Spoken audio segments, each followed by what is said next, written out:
Well, Jessica's here. This is all. Oh, John's here too. Fantastic. Thank you for allowing us. We've got these lovely scones to eat. We're back into it, and we've got item 3.4, economic quarterly update. Now, the report has Mitch King as the author, but we have the lovely and new, fresh to the committee, Jessica. Thank you for joining us. Oh, thank you for having me. Kia ora. I think I have actually maybe met most of you already. Apologies, I'm not in person today. But yeah, I joined the economic development team.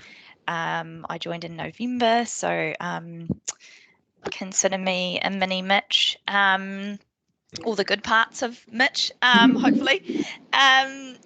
And yeah, I'm originally from the bottom of the South Island, but spent the last few years in economic development and consulting in Wellington. So super stoked to have landed in a role at TCDC, living in a beautiful spot and doing economic development on the ground. So yeah, I'm here to present the report. Hopefully you can hear me okay. Yes, your volume is absolutely excellent. Thank you. Oh, perfect. So you can take the report as read, and there's a lot in there, but I assume you're happy to take questions? But Yes, please, yes. before we do, is there anything else that you need to add into the discussion before we ask you things? Yeah, I wondered if it would be helpful for me to, I'm not sure if you would like me to walk you through. We have a PowerPoint presentation around economic development, which was appended to your report, I think, as B. Yes. And economic development and why. If it's helpful, I'm very happy to quickly run through that presentation. But the main reason why we've included it in our report itself is, well, there's two reasons. One is to help you to see how we communicate and do economic development at TCDC, and the flow on from that. So the second reason why we've added it into this report is it would be fantastic to better understand which parts of economic development are really a priority for this committee. So economic development is a really broad discipline. It's a broad beast. And so we think it would be amazing to shift from just simply providing you with information and updates, because that information is readily available, and then shift that towards more strategic decisions and discussions around economic development. So the things that we bring to this committee, you know, can really like help to set a future direction for economic development. Yeah, so my thought is help you to see how economic development happens in practice and how we communicate that, and to understand which parts of economic development might be most relevant to you as a committee. Oh yes, I found having the slides fantastic. So I think we've pretty much all gone through them already. Brilliant. Does anybody have any thoughts about what Jessica was just talking about in terms of what parts of economic development are important to this committee? I think it's useful that you, sorry, John, I see your hand up. I think it is useful that we've actually just had Kirsten talking to us, because that major events and getting people here, that economic development part of it has been quite important. John, you've got a question, you've got a comment? Just in reply to what Jessica was saying, Jessica, about economic development and any ideas in our areas, is there anything happening with the ferry service? Are we engaging with the ferry service between Auckland and Coromandel at the moment, and seeing if there's a way we can assist and maybe help get that back and running without using rates? Yeah, good. We've just had like I've had some very brief discussions around that, trying to understand what we've done in the past. So the only point that I could make is to say, I think there were some things going on with Fuller's, but that might have fallen through. And then our business associations are very keen to see that that ferry up and running as well. And so that's only, apologies, that's the only kind of discussions I've had around it. So I can't say that we are actively making that ferry happen, but I can say that we know that there are a lot of businesses and organisations in the community that we interact with that really want to see it happen. So yeah, I think that's a point for us to go back and for me to query what we can do and make sure there's action happening there. Well, happily for us, John, Stephen has come to the table. Oh, cool. I saw him Stephen. sneak in there. We're all early. Thanks, Robin, through you. So there is a Blue Highway feasibility study in progress. It's sort of 90% there. That looks at emergency coastal movements to take account of the road network maybe being out in storms, looked at ferries and also looked at coastal shipping as a medium-term option. I think probably this committee might be the right place for that report to land with elected members. Don't get your hopes up, is what I would say broadly about coastal shipping. The evidence of what is failing and not working is quite compelling.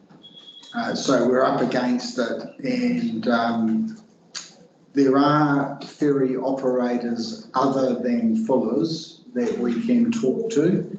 There has just been a competitive move with the Waiheke route, which may potentially spill over in a good way to thinking about the connection between Coromandel Town and Waiheke and Half Moon Bay. But at the moment, it's, I would just be cautious because it's not a great story, but it's been well worthwhile that we have investigated it. And as I say, the report's almost finalised and it's got a lot of really good information in it that we can use in our conversations and our decision making going forward. Thank you for that, Stephen. Hey, I get a lot of pressure up here, a lot of questions about a ferry service into Coromandel. So any news you've got would be just great if you could pass it on to me so that I can at least let people know we're looking and talking about it. Will do. Thanks, John. Thank you, Stephen. Yeah, thank you. Martin? So I have a question. Good morning, Jessica. I don't know if this is information that maybe the council would ask for and provided, but it's just around the economic impact that various things on the peninsula, events and things have had. Obviously, we had the 25A being out and there was a number of estimates being thrown around about how much that might have cost. But just seen over the sort of January period, a figure of 100 million was used about the closure of the Cathedral Cove walking track as to how much that's cost the peninsula and economic money and stuff. Yeah, opportunity costs, yeah. I wonder, is that a figure that would have been provided by council to the media? Because I hadn't heard any other thing. And is that in any way verifiable? I actually don't know about that. Apologies. I'm not sure where that number's come from personally, but I can find out for you. And I can flick you a link or something through to. Yep. Yep. Okay. Thank you. Of course.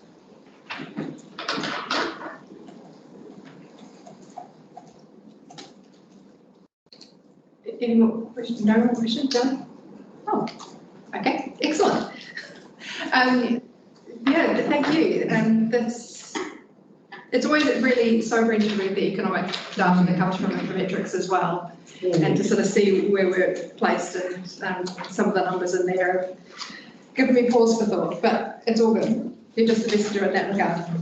If there are no more questions for Jessica at this point, does anybody want to move and second the receiving of this report? John, thank you. John and Dally. Okay, all those in favour? Aye. Aye. Excellent. Thank you so much. Looking forward to meeting you in person someday, Jessica. I realise that we actually live in the same town, so. Oh, nice. I'm sure we'll bump into each other. Excellent. Thank you so much. Thank you. I'll introduce. Yes, Dina's Lorna today. So final report for today, 3.5 group management report, which was, written and made by Lorna and is being presented by Dean. So thank you, Dean. Morning, everyone. Thank you, Chair. So happy to take any questions on the group manager report. There may be a need for me to just talk to other members of the team if they're still online today, or get some information back to you. But it's a fairly brief report, so we should be able to cover most of the content. But I'm happy to take any questions. Who wants to go first? Me. When you're all out. No, thank you, Dean. I read this report and I wondered, I haven't actually looked up the State of the State 2023 Capabilities to Navigate Uncertainty report. I was going to ask if it's relatively easy to find on the internet, but it's not your report. It's a link. It's Oh, it's a link. I clicked the link and I read it, and it's interesting. Yeah, excellent. Thank you. It's about 50 odd pages, so always have a glass of wine first. Yes, thank you. Don't drink wine. I'm also interested by this on the last page, and I wonder if you had any comment, but clearly this isn't your report, so I'm happy if you come back to us, about building public engagement capability. And so I see there better public engagement methods, citizens' assemblies are mentioned. And I'm just wondering if that is something that we can actively pursue as part of this committee. You had any comment on that? Just having a look for that. So it's at the top of page 61. Yep. I'm also really happy if you want a hospital pass that back to Lorna to get back to us. Yeah, I think in general we're interested in pursuing all engagement streams really. Yep. And looking at which ones work for us, and just being open to the fact that engagement often changes and sometimes we get it right, sometimes we don't get it right. So I think all engagement streams are worth us looking into. So yeah, citizens' assemblies would be one to look at. Yeah. I will just raise that it's been talked about that this committee could have a workshop, maybe in its next session or the one after. So that might be a topic that we could workshop, as well as looking at what you're interested in moving forward, and the reports that we anticipate coming over a period of time. We could look at exactly how this committee engages. No, that would be excellent, because I noticed in attachment A, there's a lovely little graph about who the community boards have met with, and I'm thinking in terms of the conversations that I have with people wearing the two different hats of the Sustainability and Community Resilience Committee versus the other things we do at Council, and so there's probably a role there for having official conversations with people in and around what this committee does. So that's something definitely to pursue. Any other questions? I've sort of dominated the question time here. Martin, please.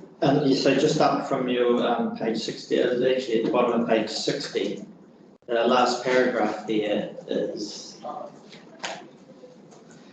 and it's probably something that has been raised a number of times over the last few decades about responding quickly, and public sector needs to engage and have new skills to engage. So it's, I think it's particularly timely seeing that there, and I might just ask some of our policy people later on about the last comments about repositioning policy workers as conduits and facilitators. I suspect you already do that anyway, but yeah, I'm interested in that Make the Move report, and yeah, I might come up with some questions and things to talk to Leslie about that. Not really a question. question at all, sorry. If you read it over lunch, you can ask her in the car. No question, just a comment. Okay, thank you, Rebecca. Mine would be that the graph that is on page, the first attachment, sorry, page 62. I could understand why we've sort of broken the engagement sessions into those 4 areas of environmental, social, economic and cultural, but I actually found the list below more helpful, where they were talking about this must be, I'm not quite sure why they got to get extrapolated out, but for example, Thames may have met with, I don't know, let's say Forest and Bird, you know, and then we could sort of think, oh, actually that would be a good connection to make here locally instead of having those major sub-headings. Just a bit of feedback for how that content is presented. Yeah, through the chair, if there's support from this committee, we can easily make that change to have it in tabular form. It's just a different way of showing the same data, but whatever's the most useful, we're happy to do. Yeah, to me, it would feel more useful if it was a list of names. Yeah, I agree. I found the list of names quite useful. Martin, you have... Yeah, I mean, I'm not overly happy with how small and squashed up the Thames one is, and I did wonder where those figures came from when it talks about groups, departments, external and internal meetings. I'm completely convinced there's more engagement than what that graph is showing. So I don't want to be shooting the messenger about that, but I need to know how that's being collected, because if a member of the public comes along and sees this and goes, oh, Thames aren't doing anything, I don't believe that's true. So yeah, I'd like some clarification on that. That's only between October and December. I understand that. Yeah, so through the chair, it is a reflection of that period, October to December. It will therefore boil down to a couple of your networking sessions only. So it might have been that you were more workshop heavy or more briefing heavy than other networking sessions where you met with people. So I suppose there will be peaks and troughs. But what I'm happy to do is work with the chair and work with you offline to put it in the table form, and happy to extend that out to be wider than a 3-month period. We'll look at what the data looks like and find a better way to present that back to you. That'd be great, thank you. Feeling around the room is that the tabular form is really useful because it gives us much more data, and I think the longer period, if I can speak for everybody, but please stop me if you don't agree, I think the longer periods would be useful because I'm aware October to December was sort of when we were winding up, and we are very lucky that we get quite long holidays as elected members, so it was probably a lot of December where we weren't doing very much, just letting the real work get on in the background. Nobody else? Okay, well then that's all good. I'm very happy to move from the chair to receive the group manager report. Do I have a seconder? Martin, thank you. All those in favour? Aye. That brings the formal part of the meeting to a close. Thank you very much for your attendance. Thank you for those of you who joined online and the staff in the room. And with that, I will call the meeting to a close. Thank you. Yay. Is that right? Coromandel Town? Yeah. Coromandel Town, John, next time round. Yeah, you won't have to go very far at all. Yeah, it'd be nice to have you up